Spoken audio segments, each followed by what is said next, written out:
ইতিহাসের সাক্ষী হতে মঙ্গলবার প্রথমবারের মতো এশিয়ান কাপে মাঠে নামছে বাংলাদেশের মেয়েরা। ওয়েস্ট সিডনির কামব্যাংক স্টেডিয়ামে ফুটবলে টাইগ্রেসদের প্রতিপক্ষ 9 বারের চ্যাম্পিয়ন চীন। তবে মাঠে ছেড়ে কথা বলতে নারাজ অধিনায়ক আফিদা।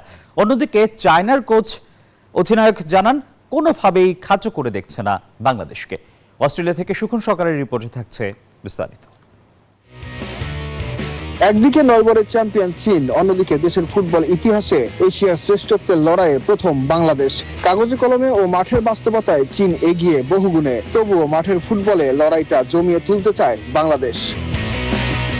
এশিয়ার সেরাদের সাথে লড়াইয়ে নামার আগে যে প্রস্তুতিটা নিয়েছে পিটার বাটলারের দল, তা দিয়েই চীনকে রুখে দিতে চান টাইগার্স অধিনায়ক আফিদা খন্দকার। কালকে আমাদের প্রথম ম্যাচ চায়নার বিপক্ষে, আমরা মাঠে নামবো সন্ধ্যা 7টায়। সবাই আমাদের জন্য দোয়া করবেন, আমরা যেন ভালো খেলতে পারি। কোচ পিটার বাটলার জয়ের ব্যাপারে আশাবাদী না হলেও মাঠে ঝলক দেখাবে শিষ্যরা বিশ্বাস তার। যুক্তরাষ্ট্রের 1 নম্বর জিম চেইন গোল্ড জিম এখন আবারও বাংলাদেশে। বসুন্ধরা আবাসিক এলাকা ও বসুন্ধরা সিটি শপিং মলে। অন্যদিকে টাইগার্সদের কোনোভাবেই খাটো করে দেখছে না চীন। বড় দল হলেও মাঠে অঘটনের আতঙ্কে এশিয়ার সেরারা। বাংলাদেশের বেশ কিছু ভালো খেলোয়াড় আছে যারা সুযোগ পেলেই ম্যাচের পার্থক্য করে দিতে পারে। আমরা একেবারেই খাটো করে দেখছি না বাংলাদেশকে। ম্যাচে যে কোনো কিছু ঘটতে পারে।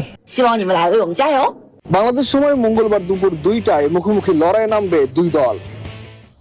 ওয়েস্ট সিডনির এই কামব্যাংক স্টেডিয়ামেই চীনের মুখোমুখি হবে বাংলাদেশ। প্রতিপক্ষ যতই শক্তিশালী হোক না কেন, মাঠে ছাড় দিবে না আফ্রিকা খন্দকারের দল। সুখন সরকার, নিউজ 24, সিডনি, অস্ট্রেলিয়া।